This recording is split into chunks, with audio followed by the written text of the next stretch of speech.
Hey everybody, Dr. Dusa here. You don't see the split screen. You don't see two people here. I was supposed to have my guest, Big Dan, top NPC National competitor, a contender for the overall national crown. And he's also a physician assistant at General Hospital in Boston. He's in the emergency room. He's on the front lines fighting COVID. And I think he was called into the emergency room. He's a tough guest to land because he's out there doing the real thing. So it's always kind of dicey. We've been juggling trying to get him on. So I am sorry if you apportion some time put to the side to sit and listen to us. But upcoming this week, I have John Defendis, one of the icons of amateur bodybuilding a couple of decades ago. Also the founder of UltraFit, which is one of the most successful personal training companies in the world. And we've had John on here. John's a good friend, and we're going to have Lance Stranahan on with him because Lance has been friends with John for many years, and they have a good rapport. And Lance is also well tuned to the nuances of natural healing and supplementation, so he will have some words to put in about what John's suffering right now, which is something called shingles. It's a viral attack on the body, so it's kind of in concert with what's going on with COVID right now. And John is a mastodon. He's a bear of a man. He's still, although he's not 30 anymore, which was his age when he won the USA, he still maintained himself over the years, and he's still heavily muscled and strong and vital and positive. But the shingles, we'll talk about it when we get him on Thursday. It's very painful. It will break most humans, but we'll talk about it with John and how it relates to viruses and what you do to defeat them. And you will not be defeated because ultimately John will emerge victorious, but he's been through the ringer with this. And so it'll be good to get him on. So we'll have a split screen. We'll have John and Lance and me, and I'll even wear a bow tie for those guys. And then I have Robert Nylon from Australia. A lot of you who have been in bodybuilding for many years. Hey, Mark Costa, how are you, pal? Good day to you too, my friend. Sorry I lost my guest for tonight. We'll get him. We'll get him. If anything, I'm fastidious. I'm tenacious. I don't give up. We'll get him. The information still exists. I hope he's okay. That's all. He's a very. I only deal with good people. Okay, and he's a young guy who always calls you sir. He calls me doctor. He's a giant. He can snap me in two. Not that he would, but he's a dutiful, young, responsible guy out there building America in a good way. So I'm hoping he's okay. Because I didn't hear from him, but I knew he was getting kind of dicey with the schedule at the hospital. But in any event, so we've got John, we've got Lance, and Robert Nylon from Australia. He's been around for a long, long time. He took many of the iconic photos that you see of Arnold Schwarzenegger, Frank Zane, all of the guys from the golden age, many of the most famous photographs ever. And not only that, he was Arnold's training partner, so he was around all of that. And we can get a lot of feedback. Let me tell you something about bodybuilding photographers. The good ones, what's up there, Big James Rogers, really, aka Alan? I will consign you. I will dispatch you in my team if we have to go, eradicate some kneecaps, to put it nicely, to people who deserve it. I'm good. Al, I hope you're okay. Tony Corby, how are you, pal? Hey, how'd you like that that piece we did on Frank Stranahan? I know you're the big golfer here, and I think that was a good one. That was a lot of fun with Lance. Lance is really a wealth of information.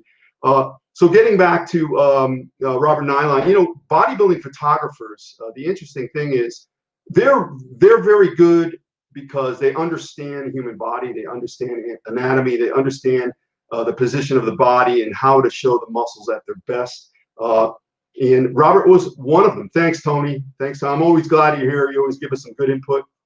It's like competing in the 70s when I started as a teenager. There was no music. You didn't post the music, and you hoped people clapped because if they didn't, it was dead quiet and you're posing. And that happened to me for a while until I actually had some muscle.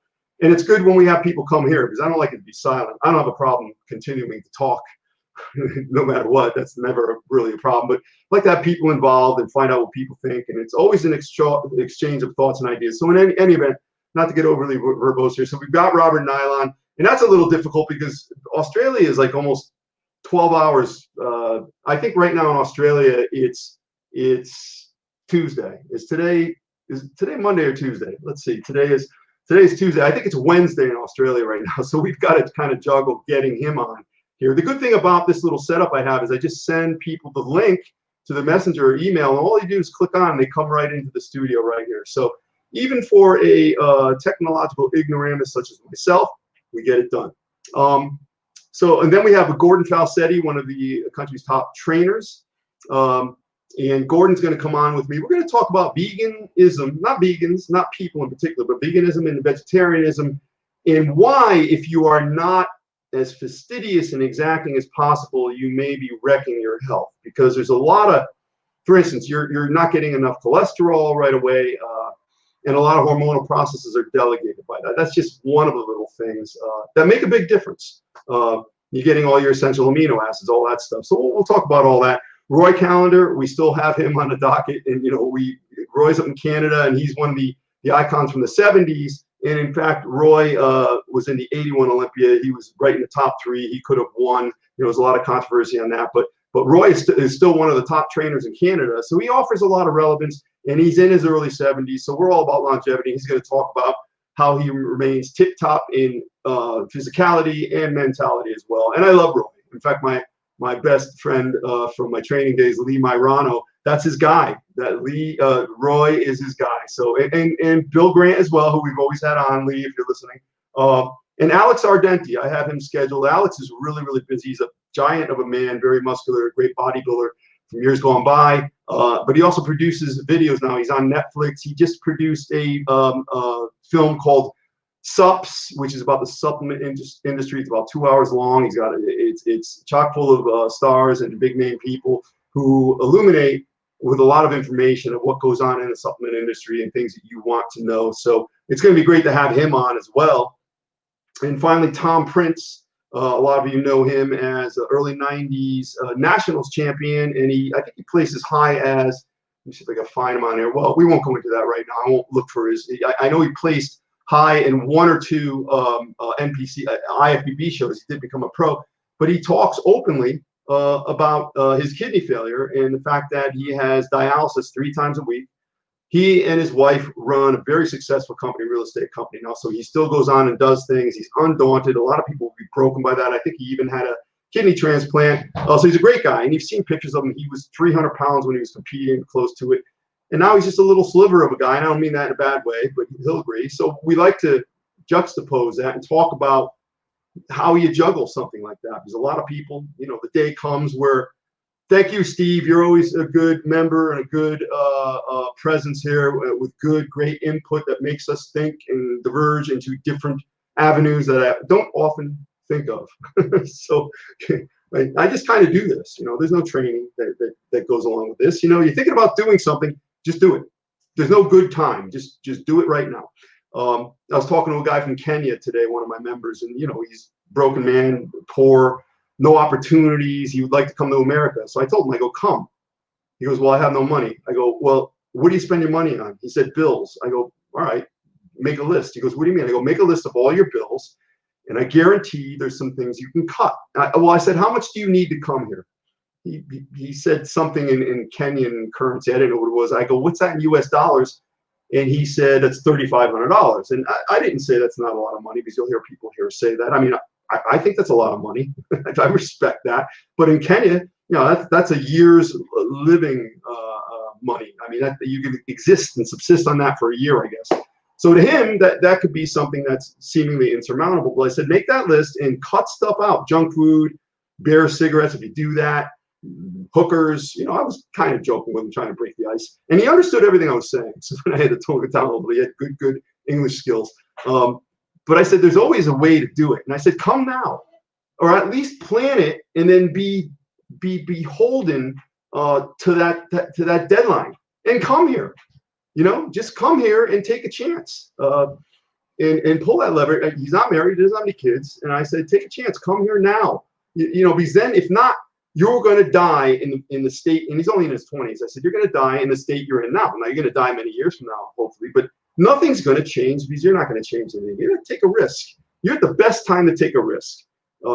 No house, no family, no kids. If you suffer, nobody's going to suffer along with you. And suffering is good. You got to get your ass kicked. You got to be indoctrinated with an ass kicking, not indoctrinated like what they do to the kids here, you know, with malarkey and I hate America, blah, blah, blah. Here's a guy who's living really badly, everyone. He wants to come to America. There's still people, everybody wants to come here. So, you know, I think it's great. So that's it. John Defendis, Lance Stranahan, and Robert Nylon, Gordon Falsetti, Big Roy Calendar, Olympic contender from years gone by, Alex Ardenti, top photographer and filmmaker, and then Tom Prince, one of the best ever in the amateurs. And then he, and by the way, we'll talk about steroids and all that. And his kidney dysfunction had nothing, there was no relation. So we're not sloppy like that. You know, somebody posted something today. If you take steroids and don't just depend on good nutrition, you are not a man. So I read it and I thought about it. I'm like, you know, that's skipping so much stuff. You know, that's a blanket statement. And I disagree. So, you know, Jerry Branham, one of the top minds in the industry, Jerry competed back in the 70s in the Arnold days, and he was in the amateur division out in California, and he never went very far, but he did say, you know, he didn't use steroids. And I believe him. You know, ordinarily, you know, you don't know unless you're there, but, you know, let's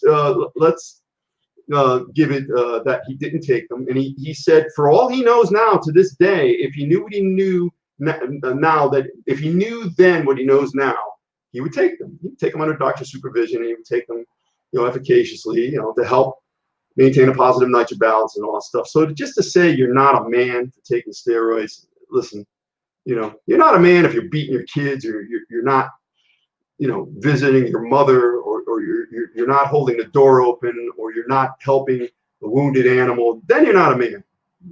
You're one of those people that are caught in those anti-testosterone chemtrails in your neighborhood, something like that. I'm rambling now. I'm sorry I didn't have my guest. Please still have confidence in me. Throw no more darts on the Mike Dusa, anti-Dr. Dusa dartboard, whatever you have. Don't have any more detractors that much anymore, you know, which is good. You know, I want everybody to do well. I want the sphere of influence to be positive. Everyone does well, because then I will do well. And again, if you're spending time ripping on me or anybody else, you don't have much going on. You have a sad life. Have a happy life. Anybody who's happy, they don't have time for that. They have time for only goodness. So listen, thank you. We're going to have John Defendis and Lance Stranahan, 6:30 Thursday evening. That's right, Mark. It's actually MTFU, unless you have a different unless M and FU means something else I don't know about. It could be good, could be better. I don't know. But again, thank you, and we'll see you Thursday at 6:30. I'll put the announcements up. Tell me what you want to know. Make sure you visit, and there'll be a lot of good stuff about the virus, and we'll have solutions. That's the whole key. Have a great night.